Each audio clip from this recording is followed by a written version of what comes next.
अभी तो उनकी लीला हो रही है। जैसे राम ने लीला की तो कहाँ गए, जंगलों में चले, अयोध्या में नहीं रहे, गद्दी पर नहीं बैठे, राज तिलक होने जा रहा उसका परित्याग कर दिया, राजपाट छोड़ दिया, एकदम सब तो सीधे जंगल चले गए। जंगल चले गए, उनके गुरु ने राशि वस्त्र उतरवा दिए। आज तुम्हारे वस्त्र क्यों उतारे जा रहे हैं?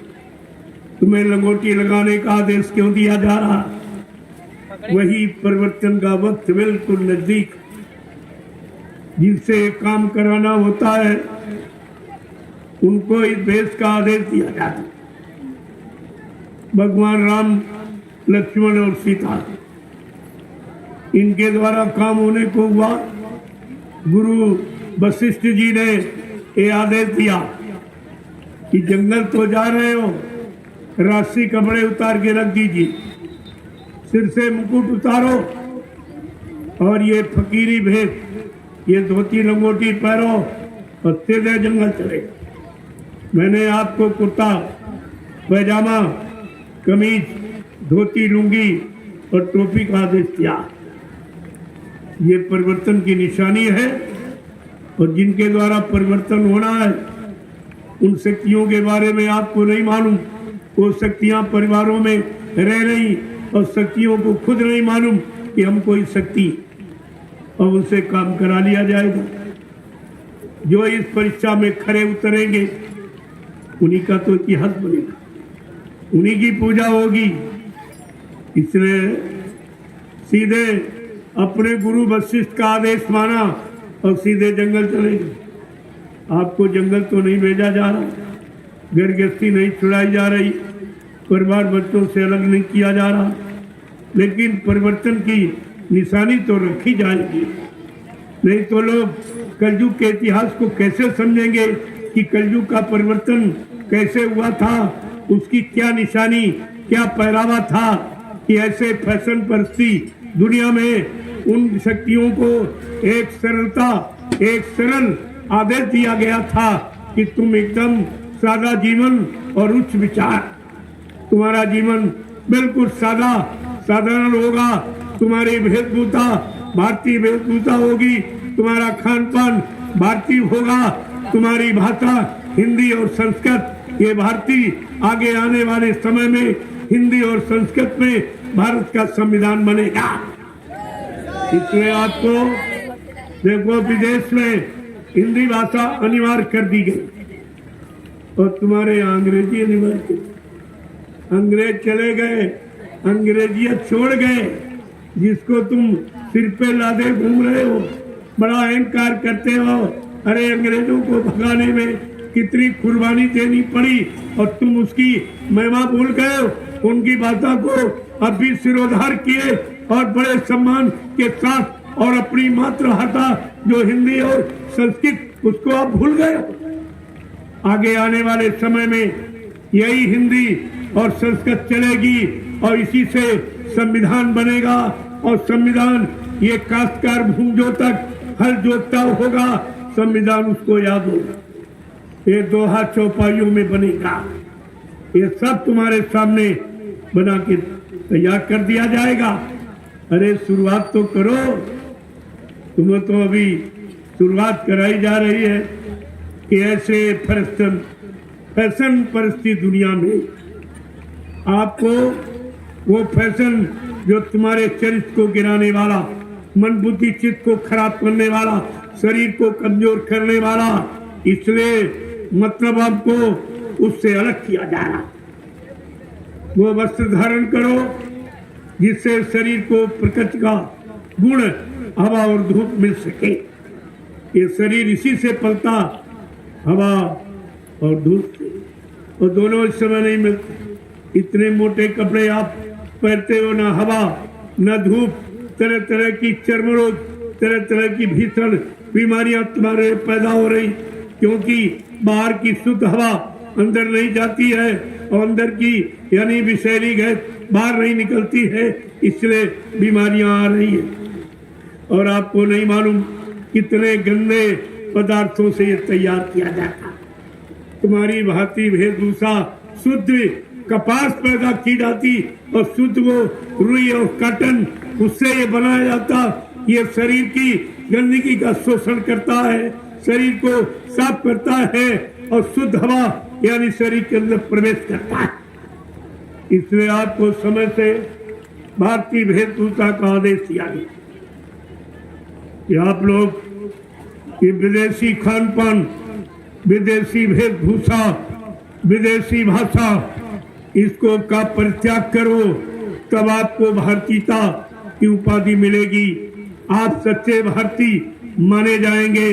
नहीं आगे आने वाले दूरदर्शी समय में आपको भारतीय नहीं कहा जाएगा। वो समय आगे आ रहा है, इनको तो दिखाई नहीं दे रहा। ये स्वार्थ में डूब गए हैं, स्वार्थ में अंधे हो गए। इनको कुछ नहीं दिखाई दे रहा कि आगे कैसा समय आ रहा है।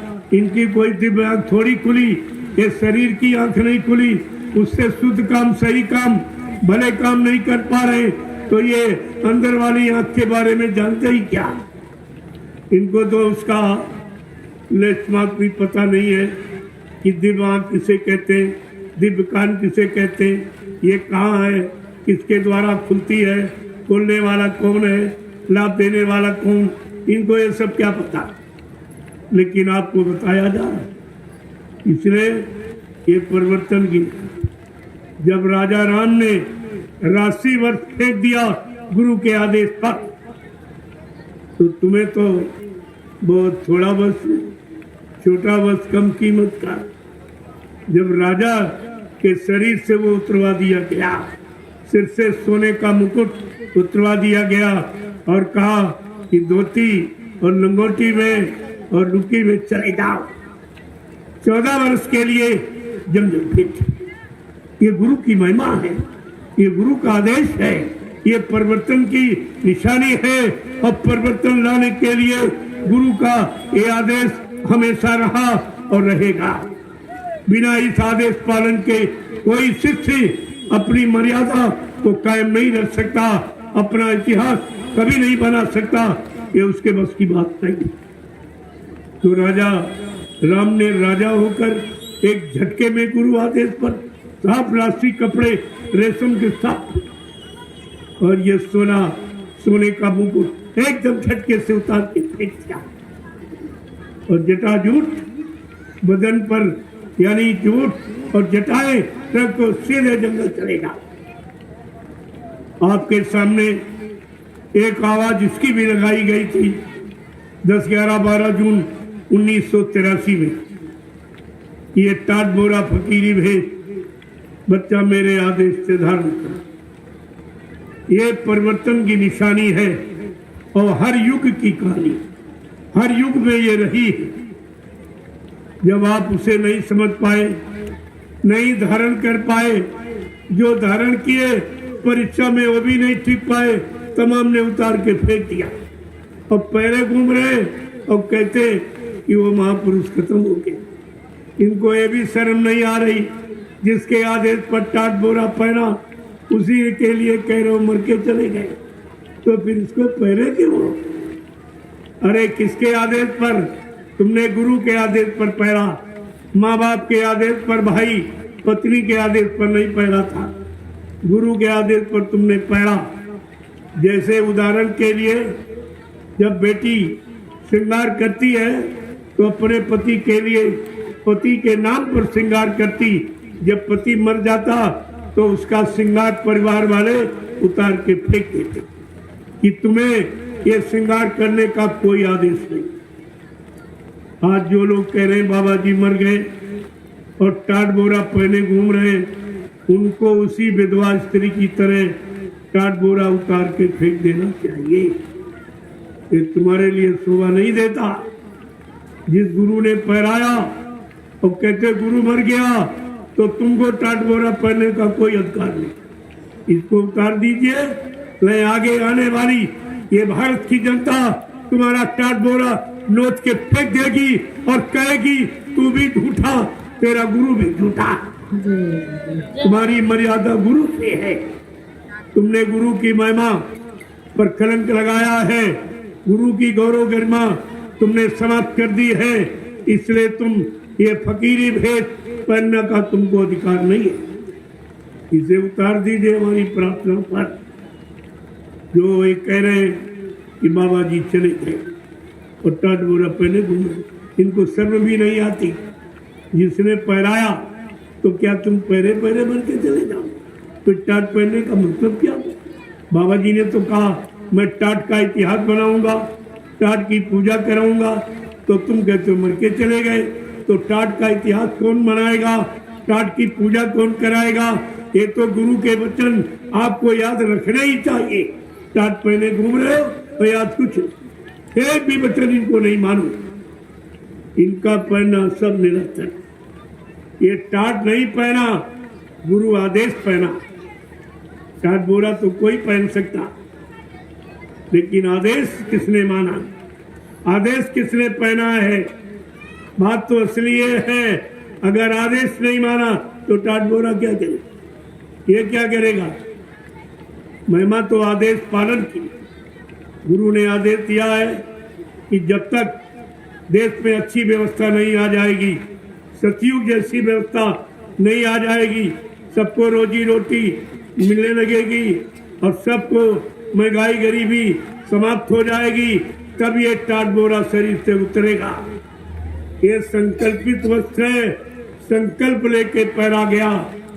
कहा कि हम सतयुग ला के दम दे, ये तुम्हें बताए देते हैं।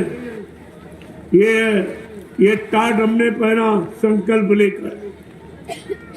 ये संकल्पित वस्त्र जो गुरु के आदेश पर संकल्प लेके 10, 11, 12 जून 1983 को दिल्ली वोट क्लब पर पहना गया था। ऐसा भूल गए, इनको कुछ नहीं मालूम। टाट की कोई महिमा नहीं है, टाट के बारे में कुछ जानते ही नहीं हो। अरे टाट नहीं पहना, गुरु आदेश पहना। अगर आदेश नहीं मानते हो तो टाट क्या करेगा? तुम्हें लंगोटी लगवाई गई, मैंने पूछा जब से तुमने लंगोटी लगाई कितने बच्चे पैदा किए? फिर लंगोटी लगाने का मतलब ही क्या था? वो तो संयम की निशानी है और संयम की लगाम है, कुछ नहीं। कोई भी काम नहीं किया। ये बोरा बोरा कुछ नहीं करेगा।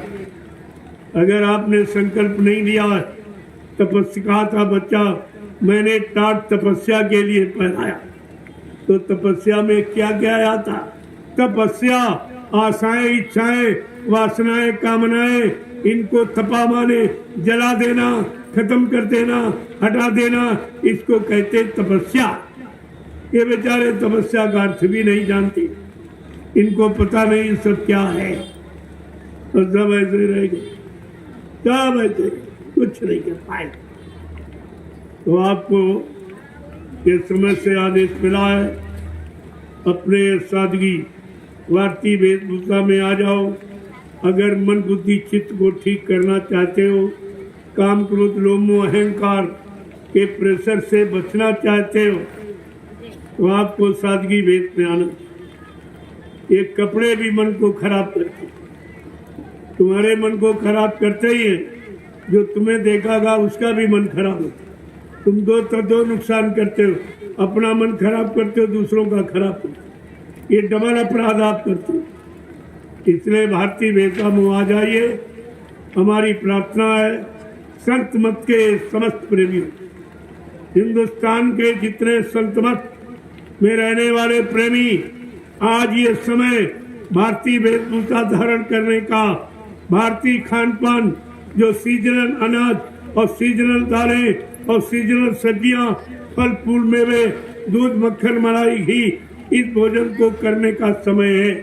अगर बीमारी महामारी लड़ाई झगड़े से आप बचना चाहते हो, आप चरित्रवान यानी मतलब बनना चाहते हो, तो आपको ये सब करना पड़ेगा, ये सब आपको करना पड़ेगा। तो आप भारतीय वेशभूषा में आ जाइए। हमारे भारत की पहचान है कुर्ता धोती, कमीज पैजामा, टोपी और लुंगी, ये पहचान है।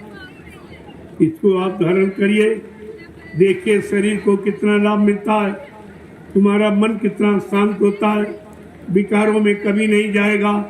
इधर उधर कभी नहीं भगेगा, भोगों की तलाश कभी नहीं करेगा। इतना लाभ तो इसका। दूसरा है भारतीय खान पान।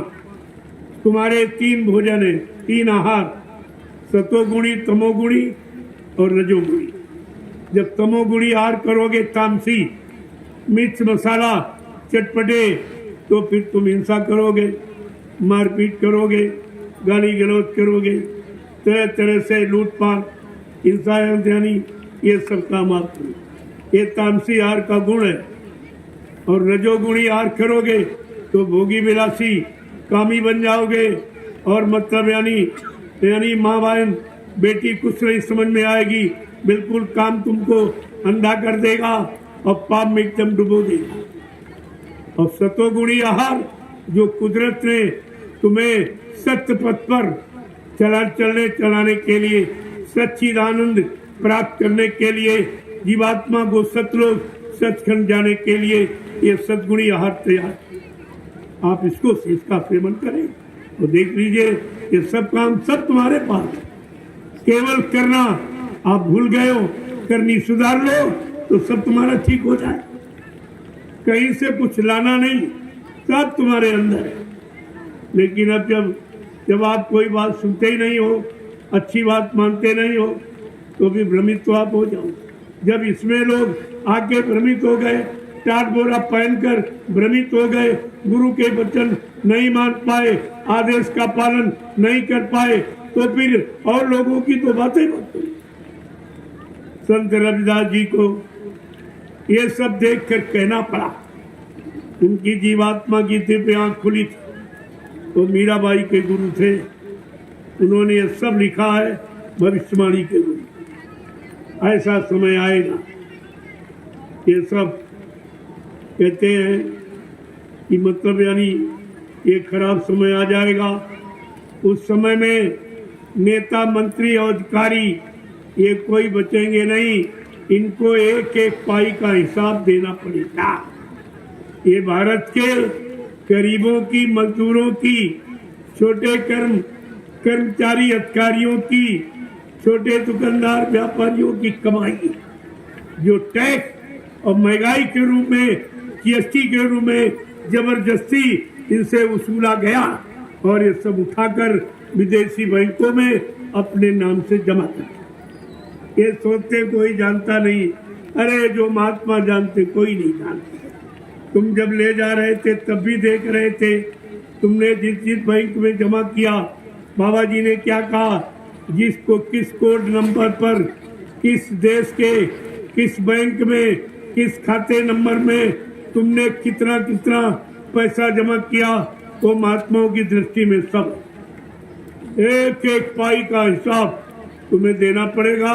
ये भारत देश, ये धार्मिक देश है, आप ये महात्माओं का देश, ये भगवान के यानी ये पैदा होने का और रहने का, काम करने का देश है ये तुम भूल गए हो। इससे आप बच नहीं सकते, और आपको बचने के लिए मैं पहले से आपसे आग्रह करता हूँ, प्रार्थना करता हूँ, इससे ले आओ तो भारत की गरीबी दूर हो। अगर ये देश विदेशों का पैसा आ जाए तो भारत में गरीबी नाम की कोई चीज, ये सोने की चिड़िया इतिहास झूठा नहीं है। सोने की चिड़िया थी और है और रहेगी, इसे कोई मिटा नहीं सकता।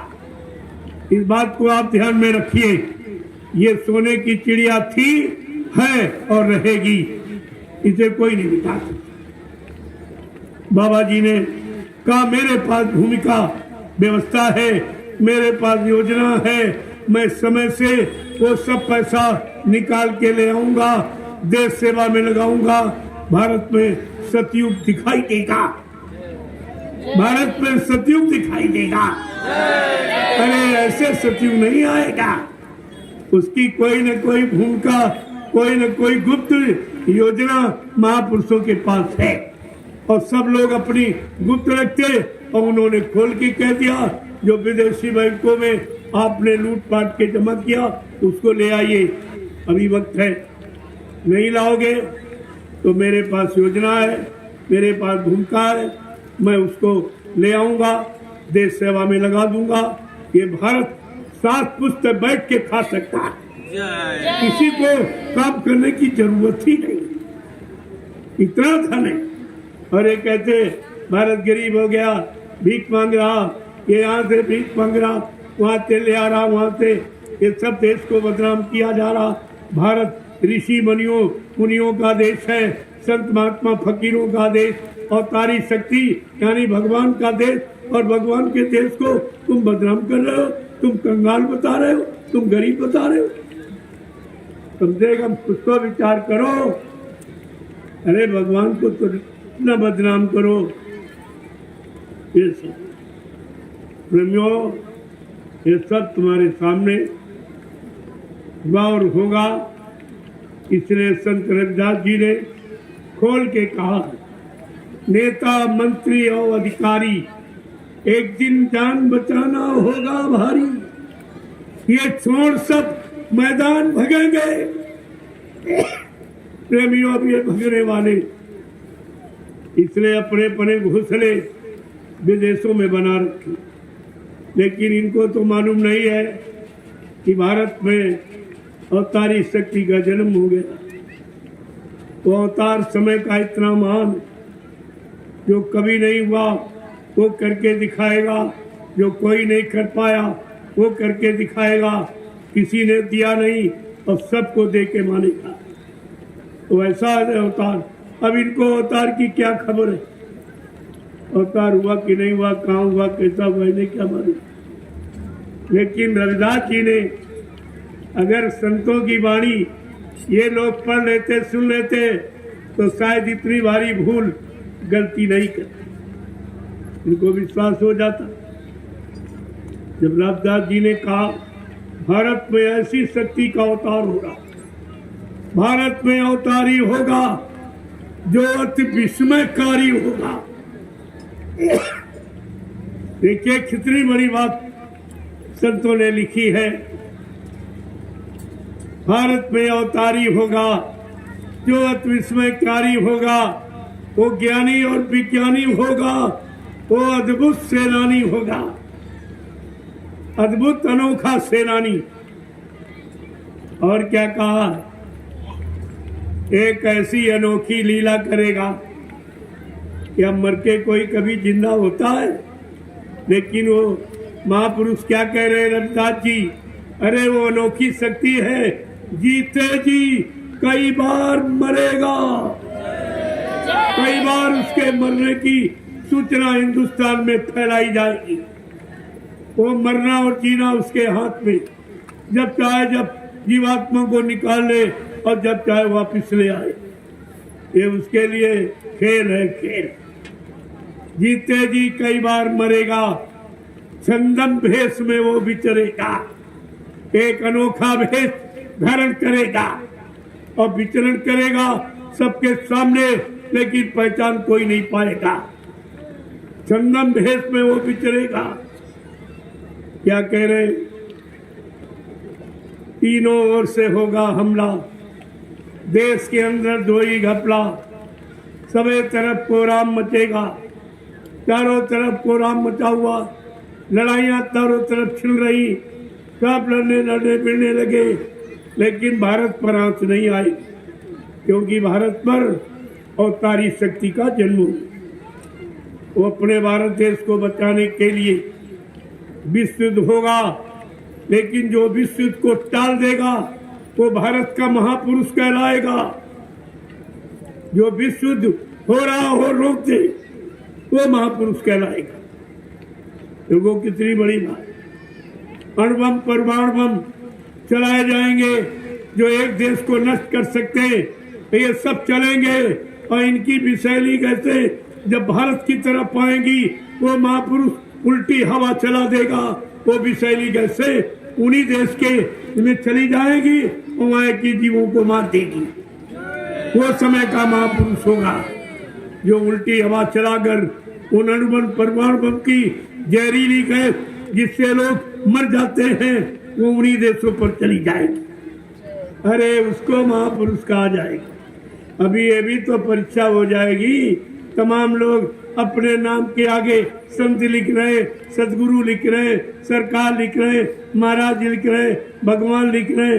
अरे पता चल जाएगा कि समय का महान कौन है, जो महान काम करेगा सबके हित का, सबके बचाव का, जो कोई नहीं कर सका वो काम करके दिखाएगा, वो समय का महापुरुष कहलाएगा। अभी आप जानते ही क्या हो, ये सब तुम्हारे सामने होगा और हो रहा है, वही नहीं समझ पाए हो। ये लीला क्यों हुई, किस काम के लिए हुई, किस पहचान के लिए हुई, आपको तो कुछ मालूम है नहीं। बताया जा रहा तो तुम्हारी समझ में नहीं आ रहा, क्योंकि तुमने इतनी दुकानें खोल दी। जय गुरुदेव नाम से कितनी दुकानें, जगह जगह जगह, और बात किसी को नहीं मालूम, ये राज किसी को नहीं मालूम क्या है, ये क्यों हुआ, इससे क्या लाभ मिलेगा, ये क्या इतिहास कैसा बनेगा, ये उसके लिए हुआ। ये कलयुग का इतिहास बिल्कुल अनोखा अनोखा। तो ये बात तो इसलिए उन्होंने कहा, और कहा ये उन्होंने तो साफ साफ, तब तो नेता नाम था ही नहीं, ये तो आजादी के बाद नेता नाम आया। नेता केवल सुभाष चंद्र बोस को कहा गया और कोई नेता बेटा नहीं। ये तो नेता वो हैं जो सबसे सब कुछ लेता, किसी को कुछ न देता, उसको कहते नेता।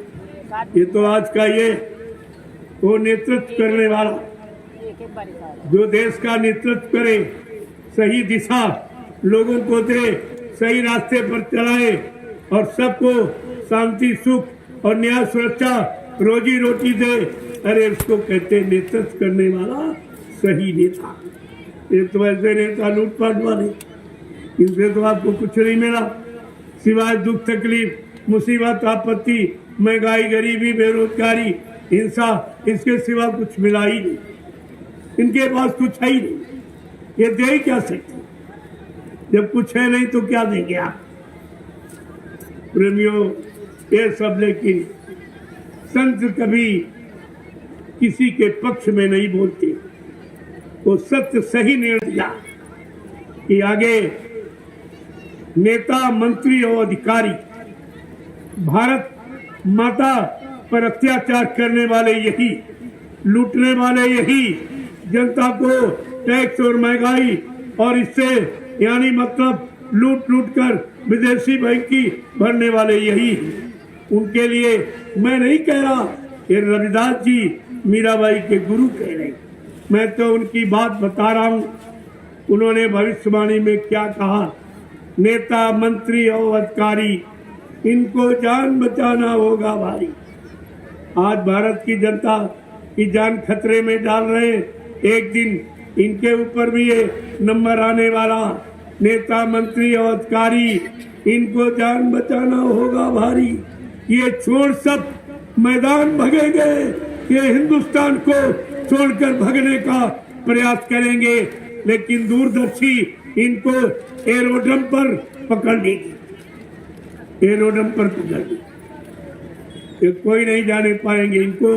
अभी दूरदर्शी व्यवस्था मालूम ही क्या, ये दूरदर्शी कैसा जाल है, जो संतों की बनाई हुई योजना भूमिका व्यवस्था है। कोई अत्याचारी अनाचारी कोई बचने वाला नहीं है। दूरदर्शी बना जाल डाला, देखो जग कैसे फंसता नहीं। प्रेमियों, तब कहा था ये भगेंगे देश छोड़कर, लेकिन जो महापुरुष जो अवतार हुआ है भारत भूमि पर अत्याचार, अनाचार, पापाचार, व्यभिचार ये मिटाने के लिए, वो क्या करेगा, ढूंढ ढूंढ कर बदला लेगा, सब हिसाब चुकता कर देगा। ये करेगा वो ये करने आया। इससे कौन बचेगा, इनको भी खबर ही क्या, ये तो अपने भोगों की मस्ती में झूम रहे हैं। इन्हें क्या मालूम हर कर्म का फल यहीं पर भोगना पड़ता। ये कर्म भूमि है, जो जो कर्म आपने किए हैं उसका फल तुमको मरने के पहले यही मिलेगा। मरने के बाद नहीं, यही मिलेगा यही। सब देख लेना आप, ये कैसे रोते। आज भारत की जनता रो रही इनके अत्याचारों से, और कल वो समय आ रहा इनको भी रोना पड़ेगा। ऐसा नहीं, कर्म का फल भगवान कृष्ण को, राम को भोगना पड़ा। ऐ इंसान, तू किस गफलत में है, तुझे भी अपने अच्छे बुरे पाप कर्म का फल भोगना पड़ेगा। जय गुरुदेव, जय गुरुदेव।